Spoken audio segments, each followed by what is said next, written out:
세상의 모든 지식을 근본부터 파헤쳐봅니다. 안녕하세요. 지식의 정석 이승원입니다. 오늘은 조선의 4대 왕 세종이 이룬 다양한 업적, 그리고 그 이면에 숨겨진 인간적인 고민과 결단까지 자세히 살펴보도록 하겠습니다.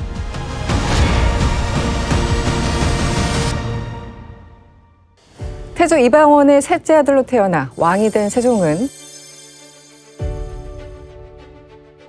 예상치 못한 왕위 계승이었음에도 불구하고 위대한 업적을 세우며 성군으로 기억되고 있습니다. 유네스코가 주목하는 언어이자 이제는 세계인들이 사랑하는 문자 한글을 창제했죠. 뿐만 아니라 세계 최초의 치국이로 강우량을 측정하고 하늘의 원리를 읽어 백성들이 표준 시간을 알 수 있도록 했습니다. 세종은 과학과 문화의 르네상스를 이끌었다고 평가받습니다.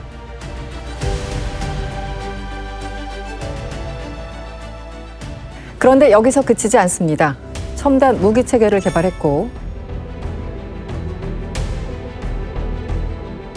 사군 육진개척, 쓰시마섬 정벌 등 강력하고 적극적인 국방정책도 함께 펼쳤습니다. 어떻게 이토록 다양한 방면에서 시대를 앞선 정책을 펼칠 수 있었을까요? 타고난 기질 때문이었을까요? 아니면 특별한 경험에서 비롯된 결단력 때문이었을까요?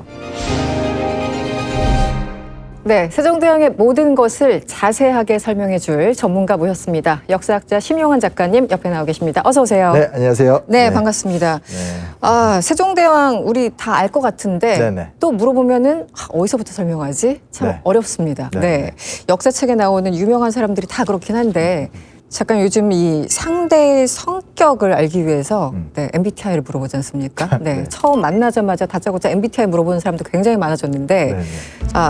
이거 먼저 물어보죠. MBTI 먼저 측정을 해보겠습니다. 이렇게 역사학자 불러놓고 갑자기 무슨 MBTI를 불러본다는.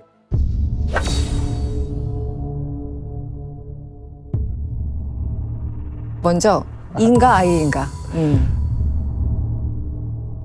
일단 결론부터 말하면 제 네. 생각에 이건 정말 심리학적인 근거는 아니고 답이 없죠. 근데 이제 다만 이제 일단은 E가 됐든 I가 됐든 저는 가운데 몰려있는 인형 있잖아요. 그러니까 두 개가 이렇게 좀 고르게 분포하는 그런 스타일 같은데 굳이 생각하면 어렸을 때는 아버지 밑에서 살아남기 위해서 아이인 척하다가 결국 왕이 된다면 이제 E가 확 발산한 케이스가 아닐까?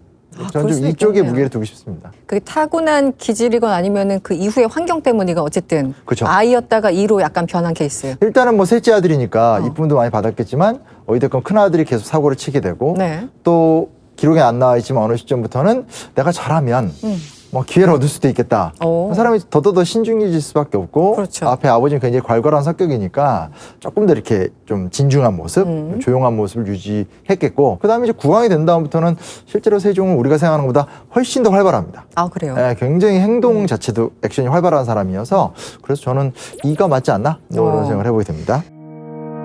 그렇다면 S인가 N인가? 여기서부터 이제 S는 뭐고 N이 뭔가가 제가 막 헷갈려지긴 하는데 S가 이제 뭐 센서티브 뭐 이런 거죠. N이 이제 좀 직관적이고. 미래지향적이고 그런 부분에서는 N이 아닐까요? N쪽. 왜냐면 세종이 진짜 되게 다양한 것에 관심을 갖고 여러 가지 이야기를 한 건 맞는데 그 이해하는 걸 이렇게 풀어보려고 하는 스타일이지 같이 울고 땡 치는 스타일은 아니다. 그런 스타일이 아니다. S보다는 좀 N에 가깝지 않나. 네. 그렇다면 그다음 이게 더 좀 어려운 것 같은데 F인가 T인가 여기 굉장히 논쟁적이에요. 이게요? 네, F인가 왜? T인가? 제 생각에는 이건 무조건 T입니다. 무조건 T예요? 아마 이게 이제 F로 논쟁이 된다는 건 미디어가 만들어 놓은 거짓말? 왜냐면 뿌리 깊은 나무 그리고 뭐 나라 말싸미 천문 이런 걸 보면 굉장히 세종대왕이 감정적으로 나오거든요. 문자를 새로 만드는 일은 내 능력을 넘어서는 것 같소. 신분이 무슨 상관이냐. 나 이렇게 같은 하늘을 보면서 같은 꿈을 꾸고 있다는 게 중요한 것이지. 근데 실제로 실록이나 이 행동 여러 공적 기록을 보면 전혀 그런 스타일은 아니에요. 굉장히 분석적이고 거의 일밖에 모르고 뭐 눈이 안 좋아서 저기 내려가서 이제 뭐 행궁 가서 쉬고 네. 그렇게 그 약수 같은 거 치료하고 그런 다음에도 바로 와서 뭐 세금제도 발표하고 굉장히 T에 가까운. T에 가까운. 네네. 마지막 J인가 P인가? 이거는 이제 뭐 J 아닐까요? 네, 답이 T랑 나와 J는 있어요. 같이 가니까 그렇죠. 네네, 그렇죠. 그렇다면 오늘의 결론은 세종대왕은 네. ENTJ. ENTJ였다. 네. 여기 지도자형 유형인가 뭐 그런 걸로 알고 있는데. 아, 그래요? 예, 좀. 근데 이제 ENTJ 하면 이제 약간 거부감은 뭐가 있냐면 이렇게 좀 빡빡하고 네. 좀 독선적이고 아. 이런 식의 비판을 많이 받는 걸로 제가 알고 있는데 네. 근데 이제 아까도 말씀드렸지만 I 요소도 분명히 있는 것 같고 네, 네. S나 F 요소도 분명히 있는 사람이어서 네. 전체적으로 이제 이끌고 가지만 사람들이 이제 이렇게 좀 거부감 느끼는 이런 스타일은 아니지 않았을까? 자기가 자기 관리 좀 잘했던? 네. 하지만 전체적으로 봤을 때 세종은 본인이 원하는 나라를 만든 사람이잖아요. 네. 사실 현재 우리나라 국경선부터 시작해서 우리나라의 기본적인 사회문화 그리고 광화문 광장에도 세종대왕이 딱 그렇죠. 있을 정도이기 때문에 굉장히 목표의식이 강한 저는 어울리지 않나? 하여튼 MBTI 비전문가로서 함부로 한번 찍어봤습니다. 네. 네. 그리고 나온 김에 살짝 하나만 덧붙이면 네, 네. 자꾸 고기 좋아했다는 얘기가 하나 이렇게 많이 나오지만 이제 세종에 대해서 고기를 좋아했다는 기록이 딱 하나가 있어요. 아, 그래요? 그건 어린 시절에 세종이 고기 반찬을 좋아해서 네. 태종이 고기를 적당히 먹어라라는 한마디 문장이 나옵니다. 그거를 이제 때문에. 평생으로 끌어가지고 무슨 맨날 고기 먹다가 소갈병 걸리고 이건 아니다. 네. 굳이 얘기한다면 어렸을 때 우리 아이가 이제 고기 반찬을 좋아했다 정도까지 확인할 수 있습니다. 고기 반찬 안 좋아하는 사람들이 있나요? 그러니까요. 네. 그래서 세종과 관련된 이야기가 가장 큰 오해가 고기를 좋아했다는 거예요. 또 있어요. 이것도 제가 깜빡하고 있었는데 노비를 위한 출산 휴가제도. 다시 봤는데 제가 잘못 본 줄 알았어요. 출산한 여성 노비에게 100일, 남편에게는 30일 휴가를 줬습니다. 이거 자체보다 지금 우리 근로기준법을 보면 지금 2025년 현재 이거 맞는 거죠? 여성 90일, 배우자 10일입니까?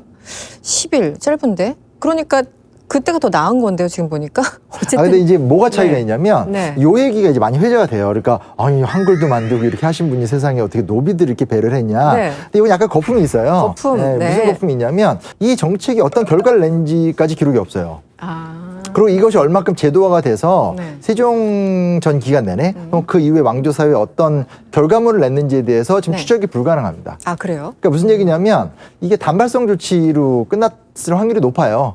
꼭 세종만 그런 게 아니라 우리가 잘 알고 있는 정조라든지 이런 네. 훌륭한 군주들이 사실은 오늘 우리가 보기에 굉장히 놀라운 정책들을 제안하는 경우가 많아요. 정조만 하더라도 뭐 예를 들어서 우리가 생각하는 뭐 고아원, 타가소 이런 거 막 만들고 했거든요. 네네. 근데 그 정책의 단발성으로 나오는데 이게 실제로 다 관철이 돼서 네. 모든 집집마다 양반집에서 임신했어요. 저 90일 쉴게요. 이런 게 됐냐에 대해서 지금 확인할 자료가 없고 그렇지 않았을 확률이 훨씬 높은 거죠. 그랬을 것 같아요. 네, 그래서- 왜냐면 네. 양반들이 노비들을 쉬게 했을 리는 없으니까 웬만하면. 그리고 그 당시 행정력으로 지금도 행정력으로 그걸 감시할 수가 없잖아요. 그렇죠. 그래서 네. 이런 것들은 선의의 의도인 건 맞지만 네. 이것이 과연 제도적으로 관철이 됐느냐는 좀 따져볼 문제라는 좀 부분이 있는 거죠.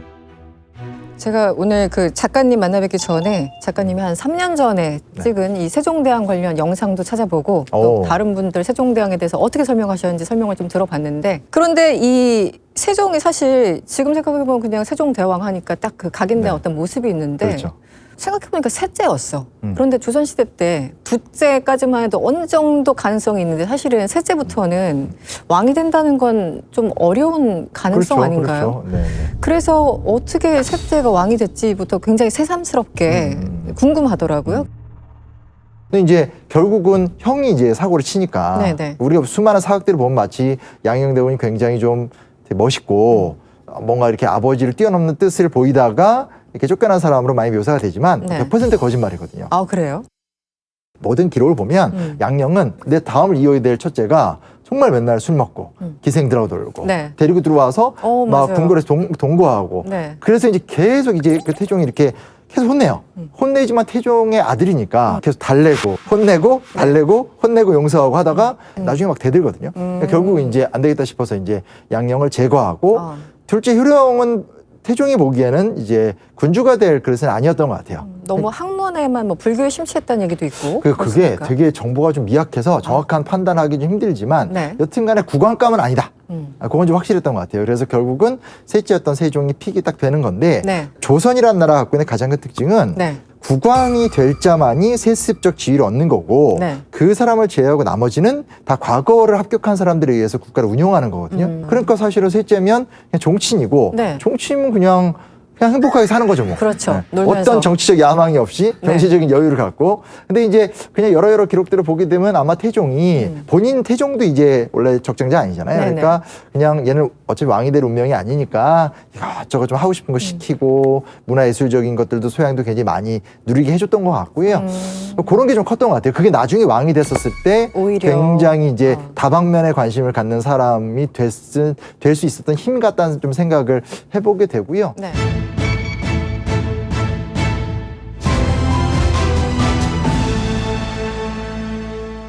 어찌됐든 그 어렸을 때 다양한 경험으로 셋째였는데 왕이 돼서 정말 엄청나게 다양한 업적을 남겼잖아요. 그렇죠. 물론 이제 한글이 있지만 그 역사학자로서 전문가로서 아 이거는 정말 위대한 것 같아. 네. 세종하면 가장 먼저 떠오르는 거 어떤 게 있을까요? 한글 하지 말라는 얘기예요. 네, 한글 그렇죠? 하지 말고. 사실 이제 이따 얘기하겠지만 한글을 뛰어넘는 업종은 없다고 생각하는데 그래요.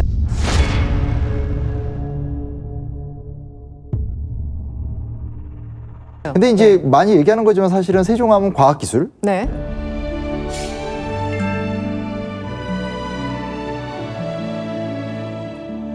영화 천문을 보니까 이렇게 네. 기계 만들 때 옆에 와가지고 막 제가 천문에 완전 꽂혀가지고. 아, 그래요? 네네. 같이 막 만들고 네. 하는데 이제 여기서 이제 중요한 건 뭐냐면 세종이 얼만큼 뛰어난 과학적 능력을 가졌냐 최근에 이제 그런 식으로 이제 거의 모든 걸 세종의 능력으로 많이 풀어가는 경향이 있어요. 아, 네. 근데 요 얘기를 하면 꼭 제가 말씀드리고 싶은 건 세종이 혼자 뛰어나서 그런 게 아니고 네네. 그 시대의 분위기라는 게 있어요. 그렇죠. 그러니까 고려에서 조선으로 넘어오는 시대 국제적으로 봤을 때는 이제 원나라가 있었던 시대인데 네. 이 원나라라는 나라가 몽골 제국이기 때문에 네. 이슬람까지 진출했었잖아요. 그래서 이슬람의 과학기술이 사실은 원나라로 많이 유입이 됐어요. 아. 또 하나는 네. 송나라가 또 과학기술로 유명한 나라인데 네. 이 소위 말하는 송과 이슬람의 과학기술이 원나라로 들어와서 엄청 뒤엉키면서 정말 찬란한 발전을 보이거든요. 네네. 이제 옛날에 막 세계사 시험 보면 외우는데 네. 기억 안 나시겠지만 곽수경이라는 사람이 되게 유명한 발명가예요. 네, 어디서 들어본 것 같긴 해요. 네.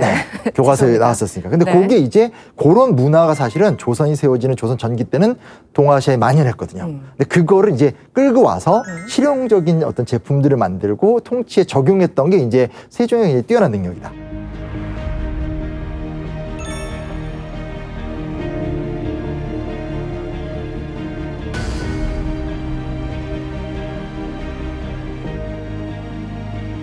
근데 요 얘기를 하면 꼭 제가 말씀드리고 싶은 건 우리가 갖고 있는 가장 큰 오해가 뭐냐면 장영실을 자꾸 이렇게 과학자로 생각해요. 근데 장영실 과학자 아니거든요.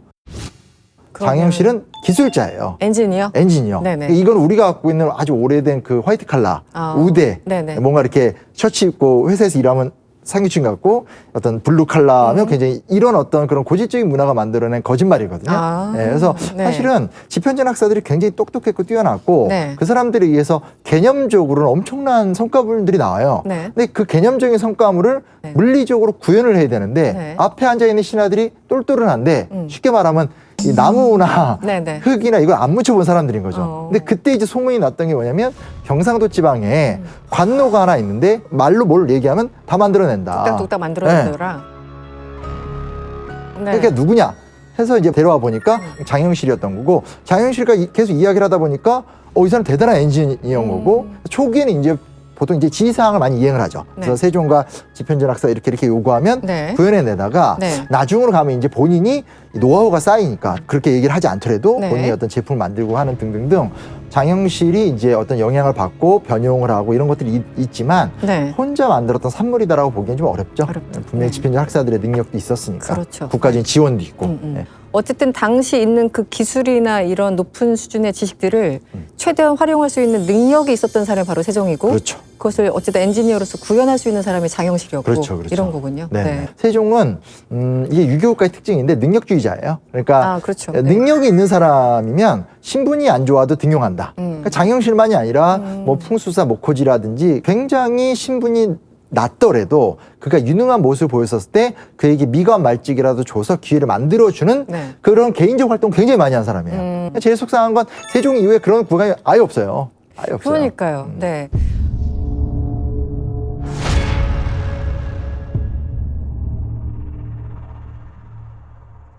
또 뭐 과학 분야도 워낙 이제 특출났지만 사회 문화제도도 상당합니다. 오히려 네네. 과학 분야가 이제 도드라지다 보니까 네. 사회 문화적으로 어떤 정책을 폈는지가 오히려 잘 안 보이는 그런 상황이 그쵸, 됐는데 그쵸. 지금 다시 이제 자료를 저도 보다 보니까 조세제도, 네. 그러니까 어느 시나 조세제도도 있는 거고 네네. 가장 강력한 통치도 수단이기도 하고. 네네네. 제일 처음에 이제 과전법을 통해서 토지의 어느 정도의 재분배를 이성계가 했고 그 이후에 이제 세금제도에 계속 문제가 생기는데 네. 뭐냐면 이제 아주 쉽게 이야기를 하면 지방관이 세금을 뗄 때 지금은 이제 굉장히 어떤 데이터가 발달하니까 정확하게 1원까지 딱딱 떨어지지만 네. 그때만 하더라도 이제 그런 게 아니잖아요. 네. 뭐 이걸 정확한 평수를 딱딱 재가지고 뜯고 이런 게 아니기 때문에 수치 과정에서 사실은 애누리나 불공정성이 굉장히 흔했어요. 네. 이 문제가 사실은 조선왕조 500년 내내 개선되지는 않았는데 여튼간에 중요한 건 그 문제를 해결하기 위한 방식으로서 세종이 평생을 통해서 노력했던 게 이 조세제도 개혁인 거예요. 아, 그렇구나. 풍융의 정도와 네. 이 밭의 어떤 그런 양질의 정도에 따라서 밭의 질이 떨어지면 세금을 적게 걷고 네네.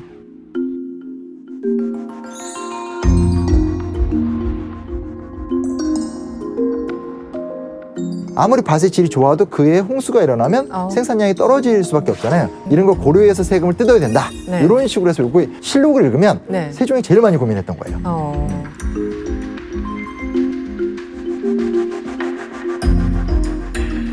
조세제도를 개혁할 때 노비나 여성의 의견까지 수렴했다는 얘기가 있는데 이것도 네네. 사실인가요? 아니면 좀 과장됐습니까? 그러니까 저도 맨 처음에 이제 저도 뭐 중세 봉건 군주가 네. 여론조사를 해?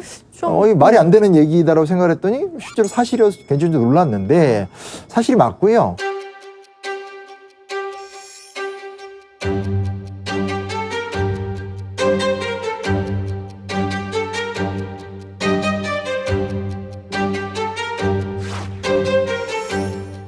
(17만) 뭐 여명을 대상으로 해서 뭐 여론조사를 했다. 네. 세금 제도를 개선하는 이게 굉장히 유명한 사례더라고요. 그래서 네. 이게 세종이 갖고 있는 가장 큰 업적 같아요. 가급적 어떻게 해서라도 합리적인 세금 제도를 만들어낼 것인가. 네네. 근데 그걸 알기 위한 방법으로 어떡하지 하다가 이러면 물어보는 게 낫지 않을까? 현장에서 일하는 사람들이 사실 가장 잘 아니까. 네. 그렇게까지 간 거죠. 요즘 이제 공청회 여는 것처럼 그렇게 한 거잖아요, 그렇죠, 당시에. 그렇죠, 네.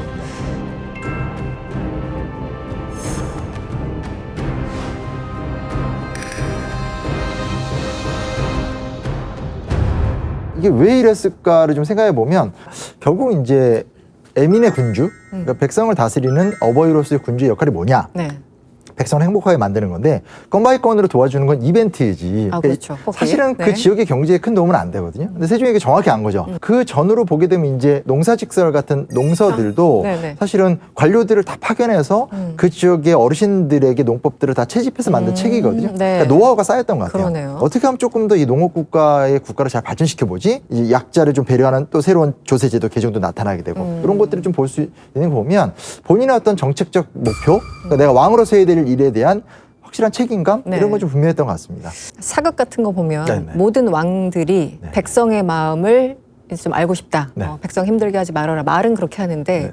이게 실행에 옮긴 사람과 그렇지 않은 사람이 있는 거잖아요. 네네네. 어쨌든 세종은 백성들의 마음 그리고 상황에 대해서 좀 정말 진심으로 알려고 했던 것 같아요. 이런 사례는 사실은 우리나라만이 아니라 동아시아 역사에서도 아주 예외적인 사례인 건 좀 분명하거든요. 거의 없을 것 같은데요. 네네.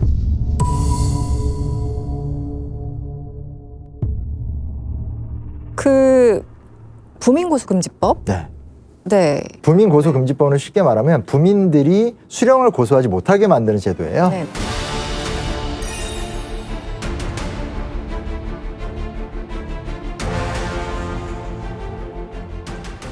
이거는 백성의 삶의 질에서 뭔가 세종과는 좀 안 어울리는 것 같긴 한데. 흥미로운 게 뭐가 있냐면 태종도 혹은 이 당시 세종 당시에도 부민고소금지법을 다 없애자고 주장을 해요. 네. 그러니까 굉장히 많은 왕들이 이거 아주 패습이다.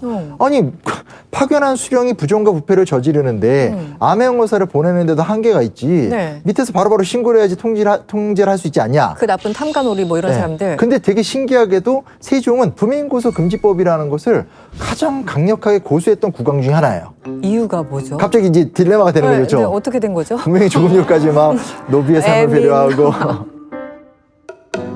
그러니까 여기서 이제 이걸 불편한 진실로 보면 안 되고 모든 시대의 사람들은 그 시대성의 틀 속에 살거든요. 그럼요. 세종의 위대함은 유학 정신을 정말 실천하고 싶었기 때문에 위대한 거고 반대로 세종은 유학에 의지했기 때문에 이런 행동을 하는 거예요. 보세요. 네. 자, 유교는 뭐 오늘날 우리 민주주의 사회는 수평적이잖아요. 네. 사람 위에 사람 없고 사람 밑에 사람 없는 게 전제라면 유학은 그렇지 않습니다. 유교 정신은 사람 위에 사람 있고 사람 밑에 사람 있죠. 자식은 부모에게 효도해야 되고 그렇죠. 신하는 군주를 모셔야 되고 네. 아랫사람은 아랫사람으로서의 본분을 다해야 돼요. 그렇죠. 근데 부민고소금지법이 갖고 있는 단점은 뭐냐면 아랫사람이 윗사람을 신고하는 제도잖아요. 나쁘게 말하면 하극상처럼 보일 수 있다 뭐 이런 그렇죠. 건가요? 이게 네. 맹자에 나와요. 맹자가 부모가 잘못된 길을 인도할 때 어떻게 됩니까? 라고 하니까 맹자가 3번을 가나라는 거예요. 아버님, 어머님 잘못했습니다. 하지만 네. 3번을 가나고도 부모가 말을 듣지 않으면 울면서 따라가라. 이게 유학의 논리예요.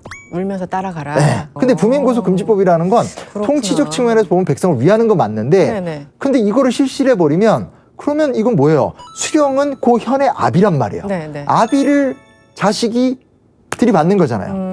그러니까 이걸 우리가 무슨 뭐 결국은 세종은 지배층이야 이렇게 얘기를 날카롭게 할 수도 있지만 네. 세종의 어떤 뇌 속에서 굳이 들어가서 얘기를 해본다면 네. 세종의 이념 속에서는 부민고소금지법의 폐해는 알아요. 네. 비판도 많이 해요. 하지만 이거를 받아들이면 유교적 이상과 충돌이 되는 거죠. 그러면 뭐 누구나 다 이렇게 밑에서 들이받아도 되는 건 아니죠. 유교 윤리로서 이건 받아들일 수 없어요. 이 나라는 유교의 나라인데 그쵸. 어떻게 그 틀을 깨버리는 이런 제도를 안타깝지만 이것만은 내가 못하겠다. 약간 그쵸. 이런 느낌.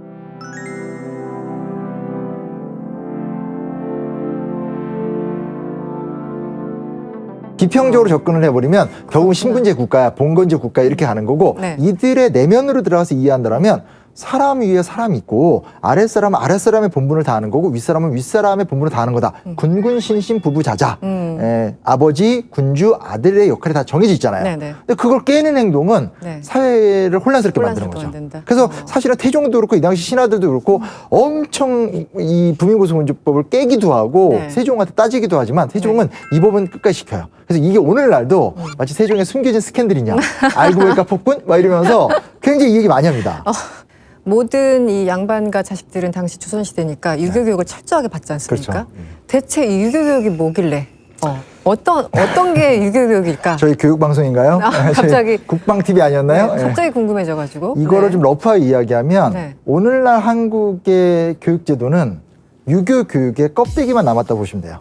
그러니까 한국의 교육이라는 게 입시 위주의 교육이고 네. 달달달 외우고 이런 공부잖아요. 그것도 조선도 똑같아요. 조선도 과거 시험에 합격하는 거 말고는 맞아요. 출세길이 없고 맞아요. 그걸 위해서 얼마나 많은 사람들이 평생에 걸쳐서 유교 경전을 달달달 외우겠어요. 다만 내면적으로 들어갔었을 때 뭐가 다르냐고 봤었을 때 네. 쉽게 말하면 유교 교육이 갖고 있는 가장 큰 특징 중에 하나는 생각하는 힘을 기르는 거죠. 그러니까 그저 단순하게 경전을 외우는 것이 아니라 네. 유교 교육이 얼마나 하드하냐면 네. 실제로 경전에 있는 내용을 글자를 다 외울 줄 알고 다 쓸 줄 알고 문장 해석도 다 할 줄 알아야 되는 걸로 보면 너무 힘든데 문제 마지막 단계가 핵심입니다. 해석을 할 줄 알아야 돼요. 이게 어떤 맥락인가 의미인가 인사이트 뭐 이런 것까지? 맞아요. 그래서 과거 시험도 마지막 전시라고 해서 이제 국왕이 문제를 낸단 말이에요. 그래서 네. 국왕이 순위만 정해주는데 그게 다 그런 것들이에요. 그러니까 지금 이런 문제가 있는데 이거 어떻게 극복해 볼래? 그러니까 이미 쉽게 말하면 관료가 될 때 그 시험의 핵심은 사회 문제에 대한 해결책을 신하가 적을 줄 알아야 돼요. 요즘 시험이면은 여기에 대해서 뭐 논하시오 뭐 이런 거 있잖아요. 그쵸, 약간 그런 그쵸. 개념이죠. 근데 이제 우리는 논하시오 하면 애초에 논하시오에 대한 준비가 안 돼 있으니까 논을 잘 못하고 어떤 특정한 네. 모범 답안을 찾는 경향이 강하더라면 네네. 실제로 조선의 창문이나 상소 뭐 그리고 여러 글들을 보게 되면 굉장히 파격적인 주장도 허락을 해주고 네. 그리고 그런 것들을 요구하는데 그 핵심은 유교 교육이 강조하는 것 중 하나가 이제 철학 공부와 역사 공부를 중요시 여긴다라는 거죠. 그래서 이제 그런 유교적인 교육의 결정체는 국왕 교육이에요. 역시 최고의 신하들 중에서 제일 교육을 잘하는 신하들을 뽑아서 그 신하들이 엄격한 예법 속에서 어린 나이 한 3, 4살 그렇죠. 때부터 평생을 가르치거든요. 그러니까요. 잘 되면 세종이고 안 되면 안 되면 연산군. 연산군이고.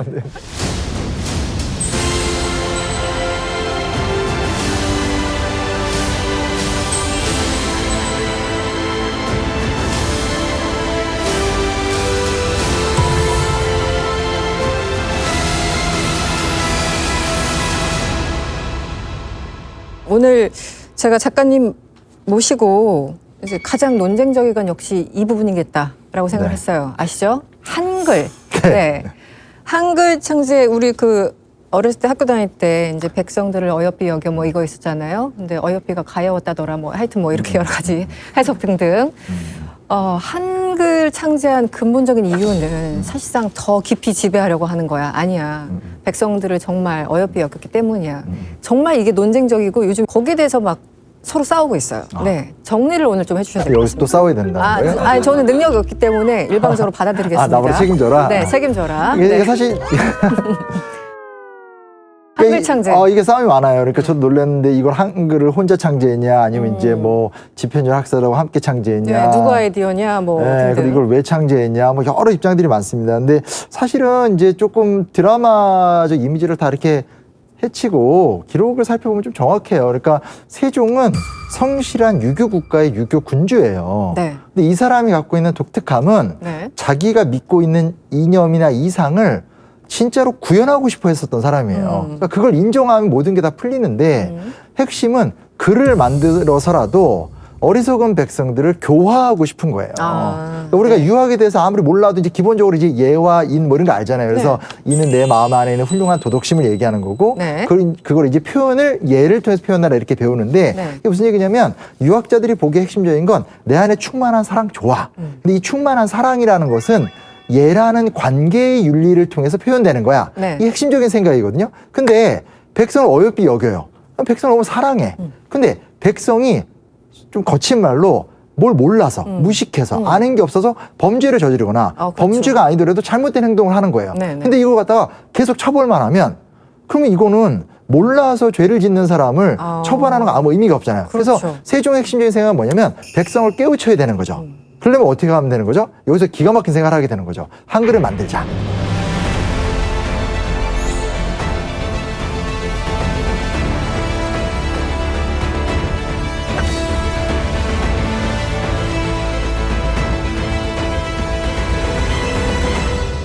근데 사실 이것도 네. 세종만의 독자적인 생각은 아니에요. 왜 그러냐? 실제로 고려시대 때 네. 거란이나 여진이 세웠었던 요나 금은 문자를 창제했었어요.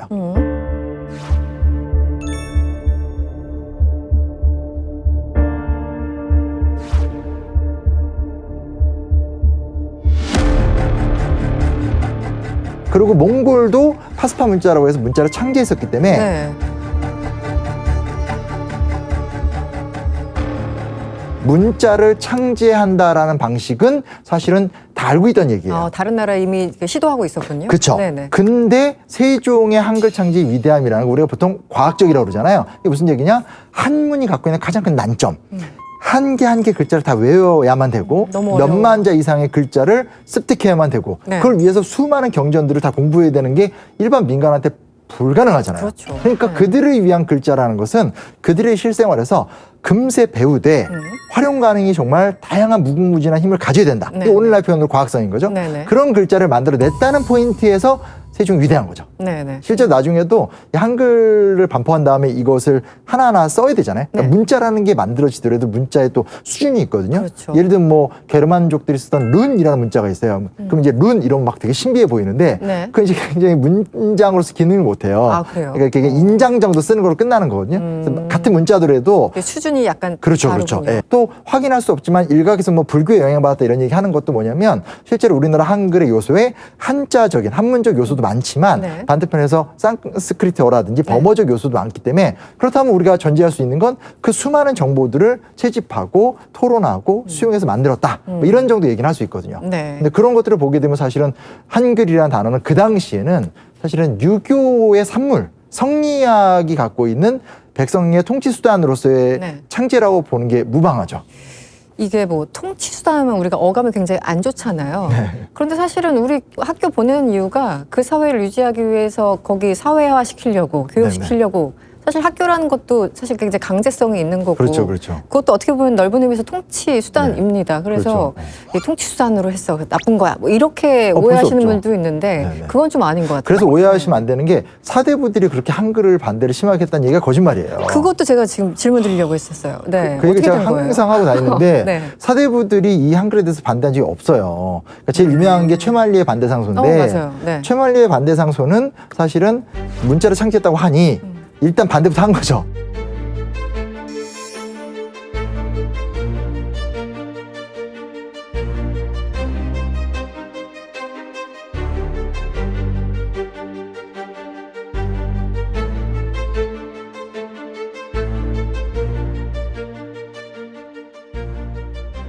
어찌됐건 조선은 4대의 예를 갖추고 있었던 나라였고 4대의 예의 덕으로 조선이라는 나라가 안정적으로 운영이 되고 있는데 네. 한문을 벗어나는 문자를 창제한다? 위험한 발상인 건 맞거든요. 그럴 수 있죠. 그러니까, 당시에는. 그러니까 반대를 한 거죠. 반대를 했는데 문자가 나왔어요. 네. 그럼 이제 드라마 보면 막 사대부들이 저항하고 네. 무시하고 하지만 네. 현실은 그렇지 않습니다. 왜냐면 딱 보니까 글자가 좋아요. 활용하기가 좋아요. 무슨 얘기냐? 한문을 번역해서 백성에게 보급하면 백성들이 읽을 수 있어요. 읽을 수 있으니까. 네. 그래서 실질적으로는 한글이 공개가 된 다음에 실제로는 한글 자체가 그렇게 사대부들의 저항을 받은 적이 없다. 그리고 그 다음에 상황을 보게 되면 실제로 여성들, 백성들이 언문을 활용한 사례들이 되게 많고 네. 실제로 보면 가족 사대부 내에서 그 서로 간에 이제 정분을 표현하는 표현으로서 편지를 주고받을 때 네. 다 한글로 편지를 주고받아요. 아, 그래요? 그래서 최근에 유물 같은 거 이렇게 발굴됐었을 때 네. 다행히 안 썼고 이렇게 통째로 미라처럼 이렇게 우연히 발굴되는 네네. 거 보면 가슴에 이렇게 어떤 사대부 여인이 돌아가셨는데 편지를 안고 죽었는데 그 편지 그대로 나왔어요. 보면 다 한글로 써 있어요. 한글이에요? 네.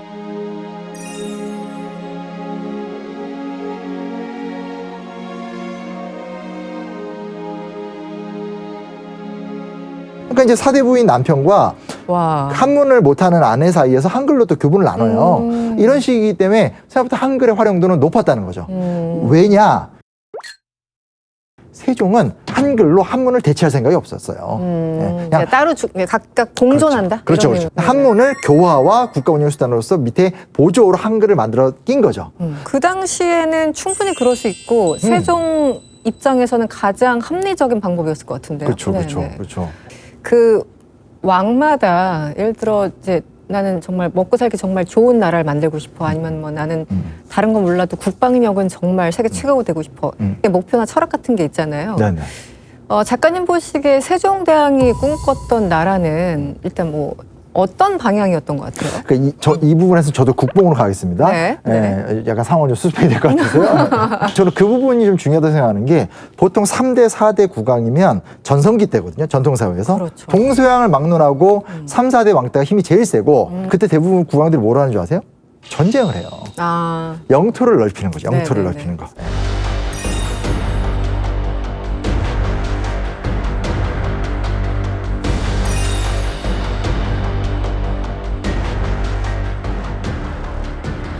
근데 그때 세종은 조세제도를 개정하고 한글을 만들어서 백성의 삶을 평안하게 하려고 했다. 요게 이제 우리가 갖고 있는 독특한 에민의 정신인 거고 이 에민의 정신은 세종이 구현을 했다라는 데 큰 의의를 갖고 있고 반대로 뒤집어 보면 바로 그 부분 때문에 일제강점기가 됐던 조선 후기가 됐던 대한민국이 됐던 야 너네 똑바로 정치해. 네. 뭐 이런 거 있잖아요. 그렇죠? 네네네. 아, 경제는 성장시켰는데 인권을 유린했어. 이건 잘못된 거야. 네. 이런 모든 어떤 그 지도자에 대한 눈높이를 높여서 만든 사람이 또 세종이죠. 아. 이게 그냥 사라지지 않습니다. 네네. 그래서 사실 광화문에 왜 세종대왕이 있느냐 이것에 대해서 여러 논란이 있지만 네. 여튼간에 중요한 사실은 세종을 현대적으로 해석했을 때도 참 이렇게 우리한테는 인사이트를 많이 주는 부분이 있는 것 같습니다. 작가님 그렇다면 왜 이 세종 같은 경우는 백성의 삶, 이 삶의 질 개선을 위해서 특히 과학기술에 이렇게까지 애를 썼을까요? 아까도 얘기했듯이 결국은 유교의 애민정신을 어떻게 구현할까인데 네. 왜 이 사람은 이렇게까지 백성을 잘 통찰을 했던 거야? 라고 묻는다면 좀 러프하게 얘기하면 세뇌교육이죠. 태어나자마자부터 계속 그 교육을 받는 겁니다. 세종이 어떤 사람이냐면 세종은 근정전에서 행사를 해야 되잖아요. 신하들 앞에 쫙 앉혀놓고 해야 되는데 네. 정말 백성을 위하면 근정전에서 하면 안 된다. 그래서 근정문에 서서 회의를 해요. 문에 서서요? 네, 그러면 그 입구에 있는 문 있죠? 네네. 그러면 신하들은 어떻게 되는지 아세요? 신하는 그 옆에 길바닥에 이게 무릎 꿇고 회의해야 돼요. 예. 아. 근데 그렇게 자주 했어요. 그러니까 무슨 얘기냐? 네. 애민의 군주는 어디 이렇게 편하게 의자에 앉아서 이렇게 짝다리하고 이렇게 하냐? 그렇게까지? 막 짜증나죠. 근데 이런 일화가 되게 많아요. 그러니까 그건 뭐냐? 네. 교육을 받되 그 교육을 확신한 거죠. 이게 내가 군주로서 가야 될 길이다. 영화를 보거나 요즘 뭐 유튜브 이렇게 보면은 굉장히 책 좋아하고 밤새 책 읽느라고 네네. 막 눈도 맨날 피곤하고 잠도 네네. 안 자는 것 같고 그리고 맨날 장영 씨라고 만나서 뭐 이렇게 뚝딱뚝딱 만들고 있고 이런 거 정말 같은데 재밌게 보셨죠? 네, 너무 재밌게 봐가지고 네. 그래서 이제 국방 쪽에 대해서는 별로 말을 안 하고 저도 당시에 뭐 이것저것 보니까 당시에는 비교적 뭐 다른 나라들과 비교적 원만하게 지낸 시기였다 뭐 이런 설명들이 있는데 실제 대외적으로는 어떤 환경이었고 또 세종이 국방력을 위해서 어떻게 애썼는지 네네. 좀 전반적으로 설명해 주시면 어때요? 물론 이제 우리가 알고 있는 그런 유명한 드라마에서의 세종의 모습도 세종의 일면이죠. 네. 그걸 부정할 수는 없지만 세종은 조선시대 때 그 누구보다도 국방력에 신경을 많이 썼고 그리고 강무 훈련을 많이 한 사람이에요. 그러니까 강무가 뭐냐면 네. 쉽게 말하면 국왕이 주도하는 군사 훈련이에요.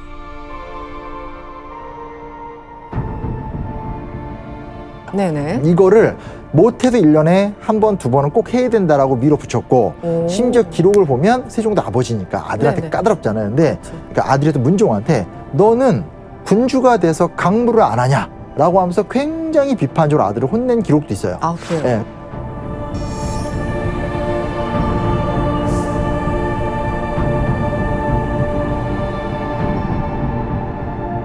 그래서 네. 실제로 세종은 조선의 어떤 국왕보다도 체계적인 군사훈련을 하기 위해서 정말 노력을 많이 했던 사람이에요.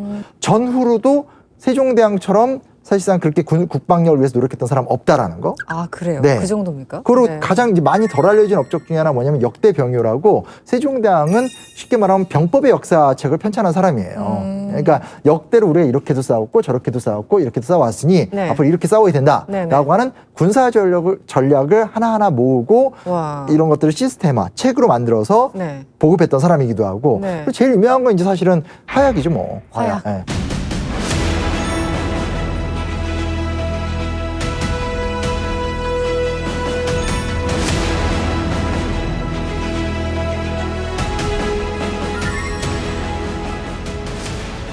갈수록 이 국제질서는 명예에 의해서 안정적으로 유지되지만 만주 쪽에 여진족이 문제거든요. 네, 네. 근데 여진족은 어찌됐건 이 사람들은 어렸을 때부터 말을 타니까 어. 기본적으로 우리가 기병과 기병이 붙었을 때 이게 힘들잖아요. 그렇죠. 그러니까 저들을 어떻게 이겨낼 것인가를 봤을 때 저들은 화약이었거든요. 아. 부족 국가니까 부족들이 날쌔게 돌아다니면서 활 쏘고 치고 빠지는 걸 그렇죠, 잘하지만 그렇죠. 우리는 네. 정규군을 가진 국가니까 예산을 모집해서 강한 무기를 만들어낼 수 있잖아요. 근데 그 강한 무기의 핵심이 뭐냐? 화약을 활용한 무기라는 거죠. 이미 그건 고려 말 때부터 입증이 됐었고. 네. 근데 거기에 사실은 태종 때 시작을 해서 네. 세종과 문종 때 엄청 꽃을 피웁니다.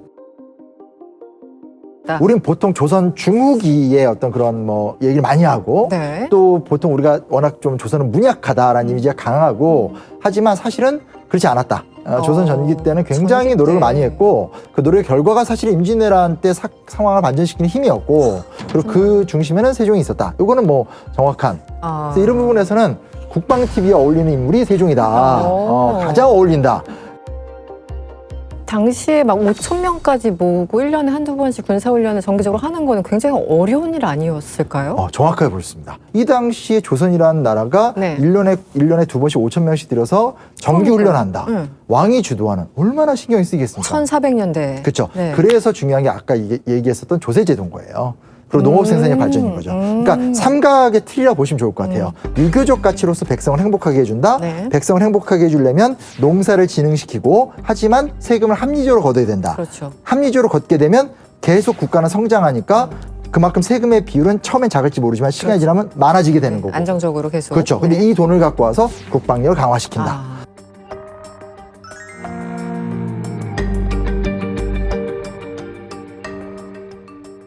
요 서클을 만든 삼각으로. 게 세종이에요. 그거는 비교될 수 있는 사람이 없습니다. 그래서 멋지다. 세종 때 무슨 국가 예산이 부족해서 그런 게 아니죠. 세종 때는 국가 예산이 부족해서 이런 논란이 없고 네. 세종은 어떻게 하면 세금을 합리적으로 거둘까? 네. 그리고 그렇게 해서 모은 돈을 어떻게 쓸까? 근데 그게 굉장히 큰 포션이 국방력이었다. 아, 어떻게 나라를 튼튼하게 만들 것인가, 안정적으로 만들 것인가. 그렇죠, 그렇죠, 그렇죠. 아. 네.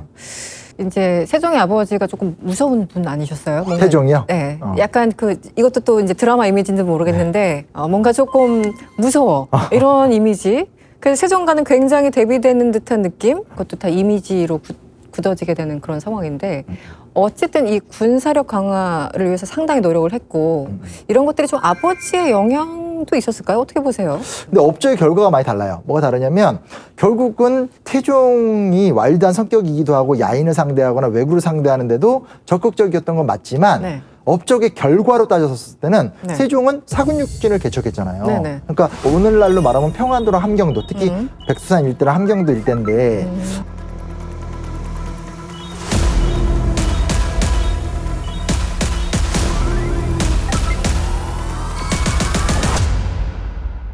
사실은 함경도 땅은 고려 중기 때부터 우리가 탐냈던 땅이에요. 네. 윤관도 정벌을 했었고 뭐 그 이후에도 계속 이제 정벌을 하고 태종 때도 정벌을 하지만 이게 네. 실효적 지배가 잘 안 됐거든요. 추우니까. 네. 그리고 사람이 춥고 사람이 안 살고 하지만 야인들 입장에서는 자기네가 약탈하기도 좋고 점령하기도 좋고 그래서 사실은 이 사군육진이 그전에 뭐 폐사진 이런 말로 불리면서 네. 아 이게 우리 땅도 아니고 하지만 남의 땅도 아닌 애매한 상태였었거든요. 근데 거기서 이제 세종이 강력한 삼인 정책 그러니까 전라도와 경상도 등 네. 남도에 사는 사람들을 대거 징발을 해서 사실 강제로 함경도에 살게 만들어요. 예, 그리고 거기 이제 훌륭한 최윤덕은 사군을 개척했던 사람이고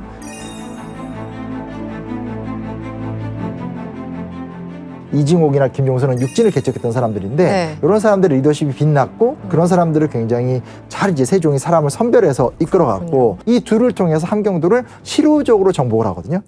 그래서 우리나라 영토가 되는 거죠. 네. 그 이후에 그렇다면 더 영토 확장 이런 노력도 있었나? 뭐 약간 이런 생각 들거든요. 결론부터 얘기하면 영토 확장 노력은 없다고 봐야죠. 그렇군요. 없다고 봐야죠. 네네. 그러니까 세조라든지 네. 그 이후에 성종이라든지 연산군이라든지 사실은 선대가 만들어 놓은 정말 좋은 세팅을 네. 더 계승 발전을 하기보다는 네. 정쟁을 하고 누군가를 밀어내고 권력을 잡고 혹은 너무 온건하게 정책을 펼치면서 네. 돌아보니까 별로 남는 게 없고 아니면 아예 뭐 이렇게 신경 안 쓰고 이런 식으로 갔기 때문에 어떻게 보면 세종은 좋은 토양 속에서 극적으로 국가를 부흥시켰다라면 네네. 후대 왕들은 더 좋은 토양에서 업적을 못 냈으니까 그러니까. 그 부분이 결국 또 세종이 돋보이는 네. 부분이 아닐까 생각을 해보게 됩니다. 하나 또 궁금한 게 이제 항상 우리도 외교가 중요하잖아요. 옆 나라 뭐 중국하고도 관계, 일본하고의 관계 다 중요한데 그 당시 세종은 네. 명나라의 관계를 어떻게 유지하려고 노력했어요?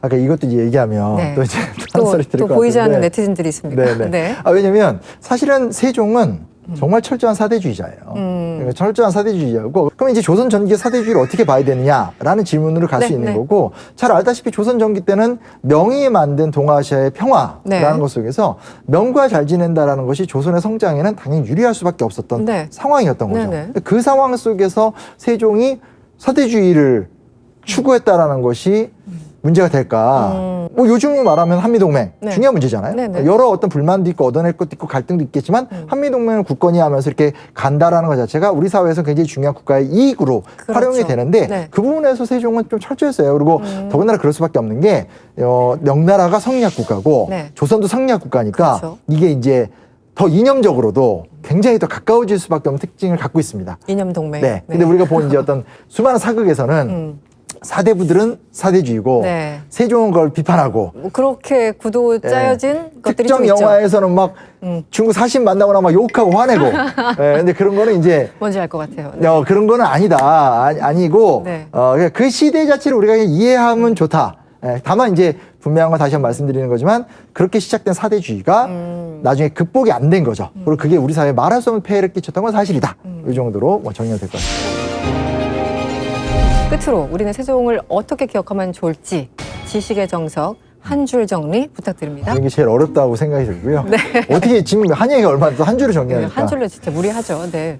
세종은 저는 창조적 인간이다 라고 생각합니다. 다만 그 창조적 인간이라는 게 신박한 아이디어 하나를 딱 갖고 와서 그 아이템으로 크게 사업에 성공하고 이런 것이 아니라 자기에게 주어진 교육의 기회에도 충분했고 자기가 경험할 수 있는 현실 앞에서도 충실했고 하지만 그 목표 지점에서 이것을 어떻게 응용을 해서 현실화시킬 것이냐에 대해서 굉장히 과감하게 도전했던 사람이다. 그래서 사실 세종 얘기하면 다 그래요. 한 절반은 재밌어 하다가 아니 뭐 비판할 거 없습니까? 막 이렇게 막 너무 좋은 얘기 아닙니까 하는데 네. 여튼간에 역대 우리 역사에서 배출한 인물 중에서 이토록 배울 게 많은 사람이 있었을까? 아무리 무수한 한계가 있더라도 우리가 세종을 마주해야 할 때는 배우려고 노력해야 되는 게 정석 아닐까? 네. 그런 생각을 지식의 정석이라는 프로그램에서 한번 얘기를 해보게 됩니다. 알겠습니다. 오늘 새로운 관점에서 다양한 이야기 해주셔서 감사합니다. 여기서 인사드리겠습니다. 오늘 고맙습니다. 네, 감사합니다. 전염병이 촉발한 인류 문명 발전에 대해서 이야기해 보도록 하겠습니다. 고름을 채취한 겁니다. 네. 8살 소년의 팔에 접종을 해요. 어떻게 그럴 수가 있어요? 목욕하면 더 위험한 거 아니야? 사람들이 멋있다고 생각을 합니다. 말도 안 돼. 의사의 손은 신성해서 이 손에 있는 거를 닦아내면 안 된다. 시신 해부하고 나서도 안 씻었어요. 아, 이제 의학이 피를 통해서 배운 역사예요. 네, 네. 지금이야 손 씻기 너무 당연하지만 그러니까 손을 씻어야